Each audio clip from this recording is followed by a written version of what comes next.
Don't press you good. Camera A. Yeah. Archie. One step back. Uh-huh.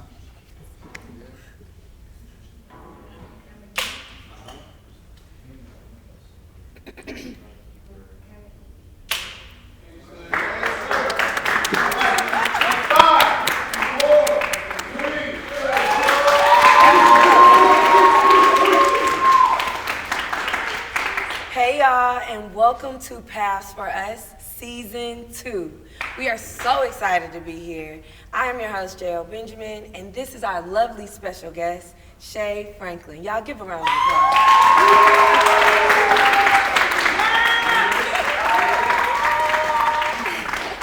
Shay, Yes. screenwriter, producer, director. Where do we even start, right? Like, where does your path start? I hear it's in Baltimore, Maryland, but give us some more details. We need to know more than what's on IMDb. I think my path started when I was like maybe eight years old. Okay. I was watching a movie and I was like, yo, like, I want to be this person in these credits. So I would insert my name into the credits of like different films and TV shows that I would watch. And one day I ended up here. Wow.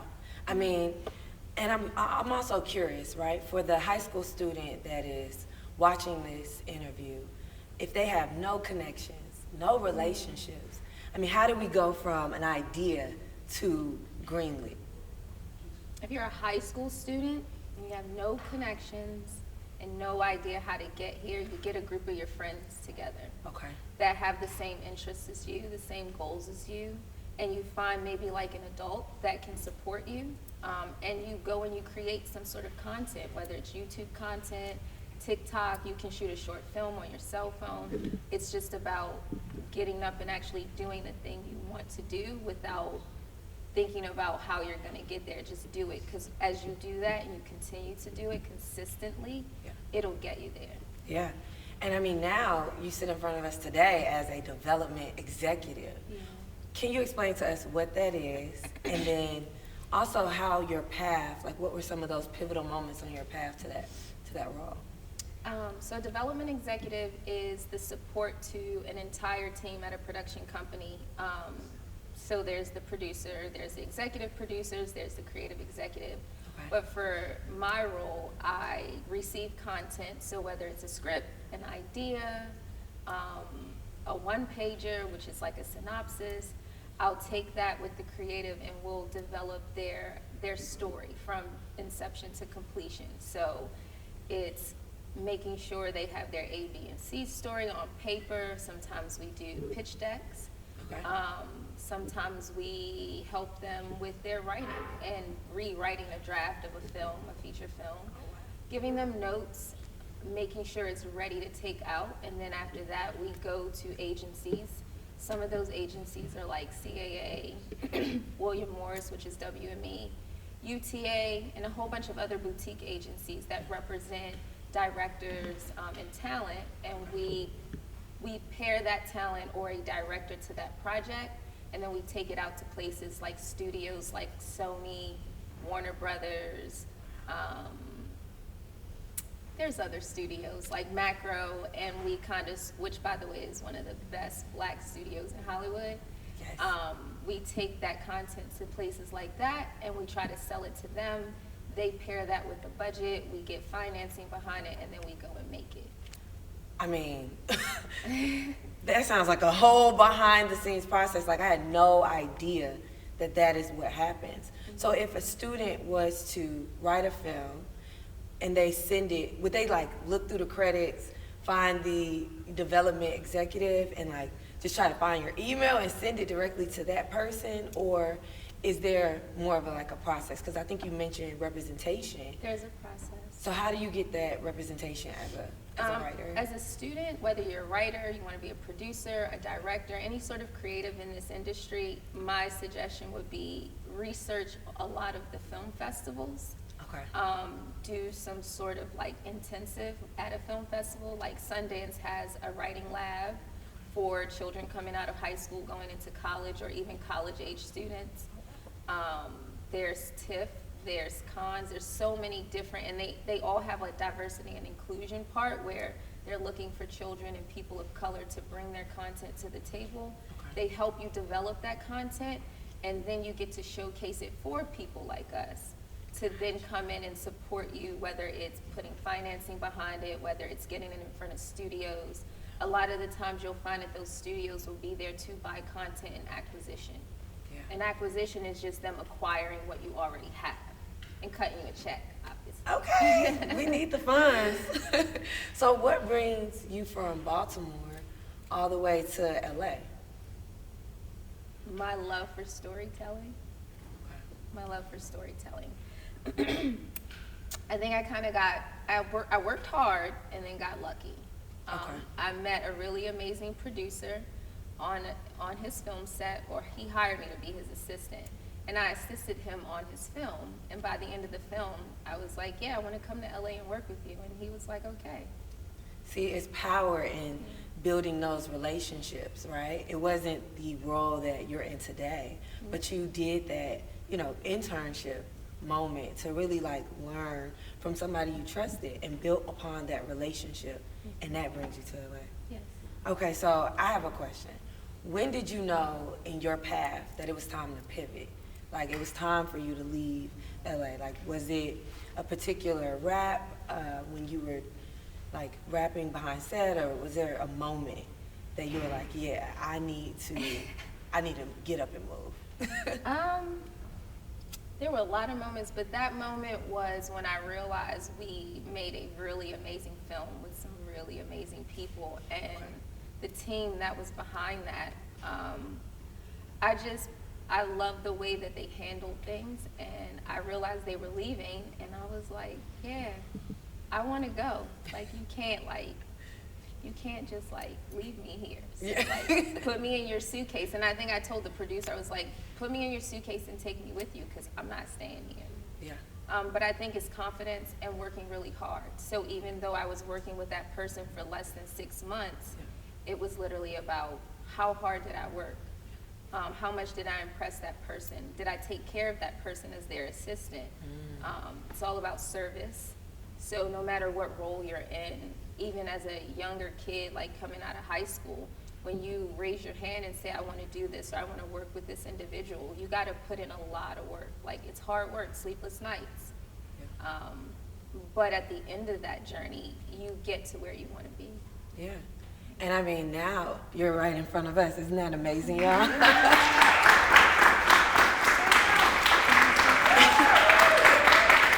I mean, what does a day in the life of a development executive look like? Like, give me a sun up to sundown. Like, what is that? What does that look like? A lot of phone calls, a lot of Zoom calls these days, a lot of meetings with creatives, listening to their ideas, reading their scripts, reading their content, giving them notes, professional notes, maybe not the ones in my head, but the ones, you give in a professional environment, and really rallying behind like the people that you're talking to day to day. And that's like from 9 a.m. until 10 p.m. sometimes, depending on the project. Okay. So in 1 week, how many projects do you feel like you see, like in a week or in a day? So right now, what we have is called a Slate, and that's basically where you keep track of all of your creative projects, and they're broken down from TV to film. Yeah. We have probably like 42 on our TV side and maybe like 5 projects on our film side, and then we're constantly getting more every day or every week.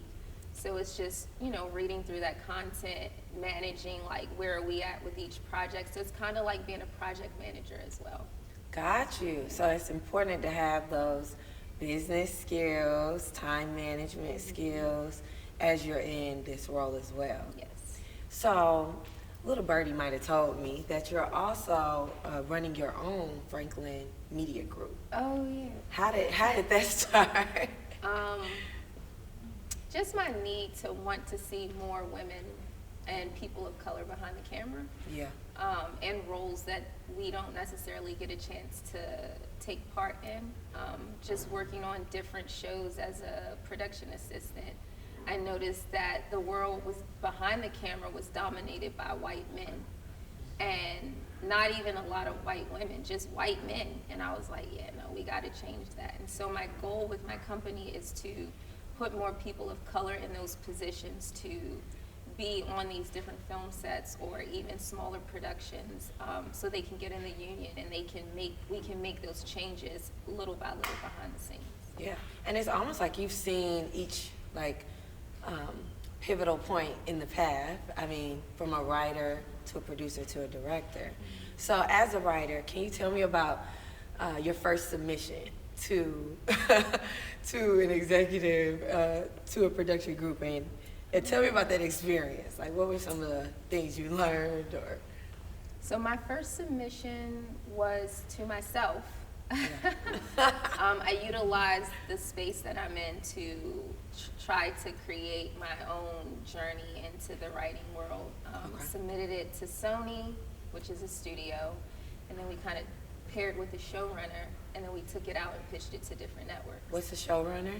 A showrunner is the person that kind of they're like the main writer of a TV series. Okay. They're the ones who might create that TV series. They're the ones who on set is going to make sure all the department heads are hired. The look and the feel of the show matches what is written. And then they have like a writer's room. So they are in charge of all the writers that's helping to bring that sort of content to life. Yeah. To the young woman who is wanting to be in your shoes and where you are, could you tell the camera like some words of affirmation that maybe even you tell yourself that they could really take along their path? Believe in yourself. Never let anyone tell you what you can't do. You have to believe that you can do it, and stay out of your head so you can stay out of your own way. That was powerful.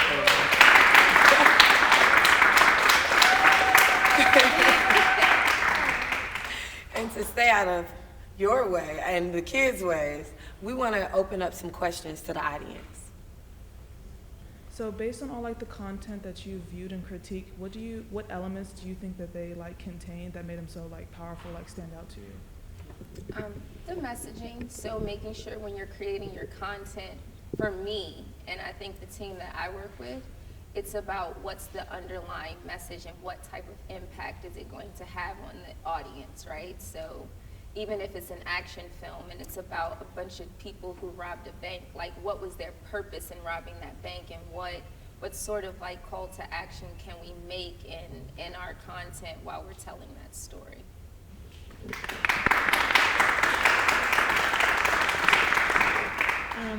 What has been your most rewarding project that you've worked on, and the flip side of that, not so rewarding?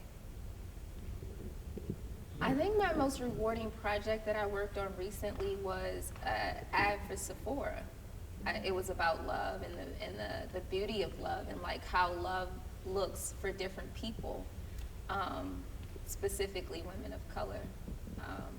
I think that was my most rewarding. I got to do it with all the people I love the most, some of my really close friends, and some new people. And then building a team of like women behind the camera was what I ultimately wanted to do. So, and not so rewarding.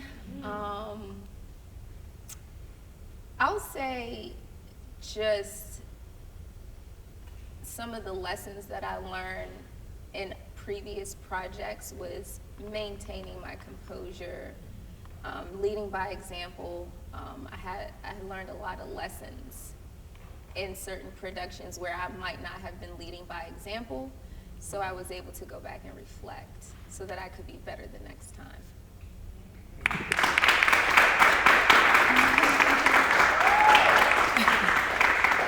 Another question? For young writers, let's say like that are in high school and they're like, I have a story, but I don't know anything about writing a script. What steps can they take about learning how to write a script or like outlining and all that? And we like names too, so if you have a program that you recommend outside of film festivals. So there is one sort of thing that, or I guess it's a program. It's on Instagram and it's called In the Cult, C-U-L, In the Cut, I think, In the Cut. They do a lot of different writing intensives for people who kind of sort of are new to writing. There's another one called, I think it's Stage 32. So they offer these sorts of, you can pay like $25, I think, and then they'll take you through the process of how to even start writing your script. UCLA has a program. It's not a degree program. They have one, but if you just want to like kind of understand the process, you can definitely tap into that sort of space as well.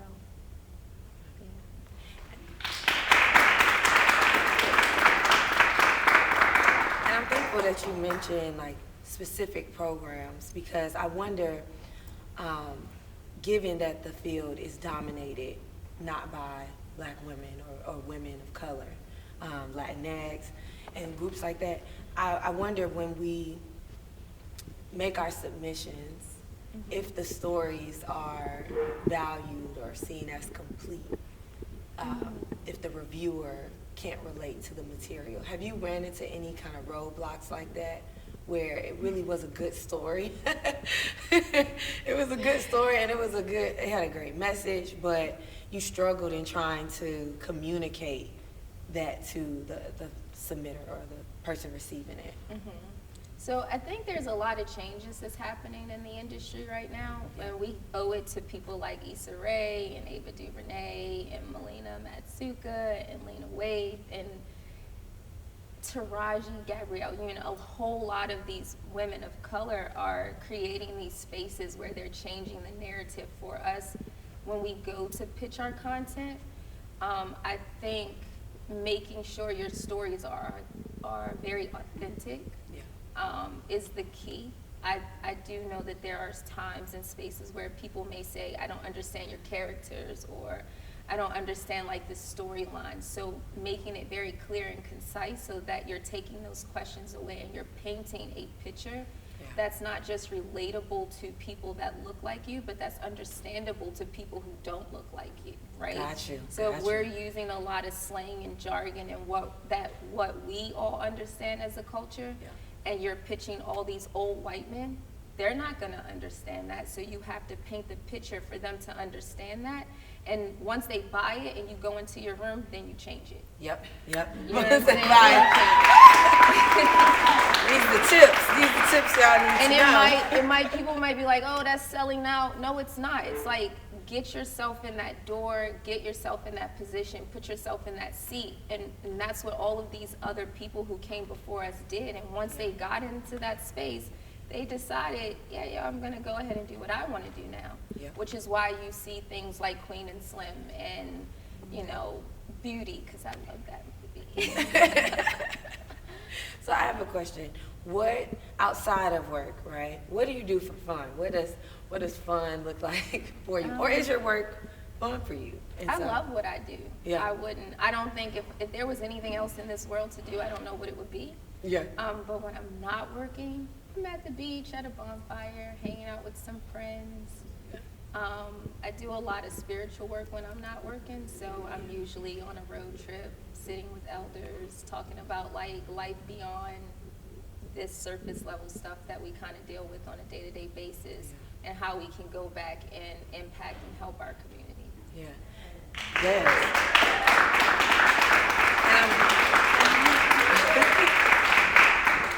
I'm glad that you said like spiritual work, because a lot of times people just think it's mental, physical, and I don't want to say we forget about spiritual, but you never really hear people say like their practices outside of sometimes like meditation and yoga, like going deeper. So I'm appreciative that you shared that with us. So here on Paths, we believe in dreams coming true. Is there one person that you haven't worked with yet that you want to work with? And I mean, I'm sure there's a lot of people, so we don't want nobody to get feeling any kind of way, but like, who's one person you're like, I haven't worked with this person and I'm speaking it out into the atmosphere? I think it's a lot of people, but if I had to choose one person, I want to work with Jael Pinkett. Love it, Yeah. love it, love it. And I mean, you're in close proximity, right? Like Caleeb Pinkett in the 25-8. Could you explain some of that work that you do with that group? So like I started with Caleeb Yep. on his film Charm City Kings back in Baltimore. Came here and worked at Overbrook for a while, and then he started his own company. Yeah. And it's just me and him now, and I kind of help him with his day-to-day. Yeah. Outside of that, I'm navigating the world of like bringing more content into the space and us taking it out to sell it. It's been a beautiful journey. I'm so I think he's like one of the most amazing people that I've met so far in this industry, needless to say. I mean, and this was a beautiful path with you. Yeah. Thank you so much for sharing this.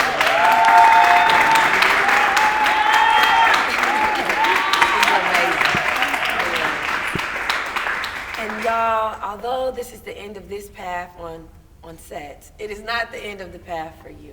Be sure to stay beautiful, stay in light, stay in peace, but break the odds, change the narrative, write your story. Thank y'all.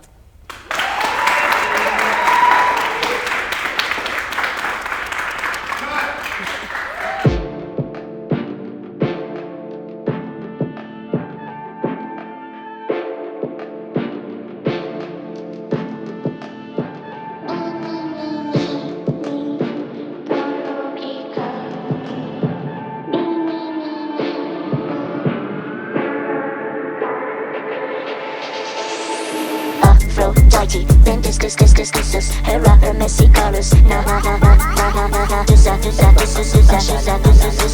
Never become Christmas. I love Aphrodite, then discuss, her rapper messy colors. Na na na na na na na. Never become Christmas. I love it when you couscous. Love it when you couscous. Love it when you couscous. Couscous. Love it, love it, love it, love it, love it, love it, love it, love it, love it, love it, love it. I love it when you cook it. Love it, love it, love it, love it, love it, love it, love it, love it, love it, love it, love. I love it when you cook it. Love it, love, I love it, love, I love it, love, I love it when you love it, love it, love. I love it when you cook it. Love it, love, I love it, love, I love it, love, I love it, love it, love it, love it, love. I love it when you couscous.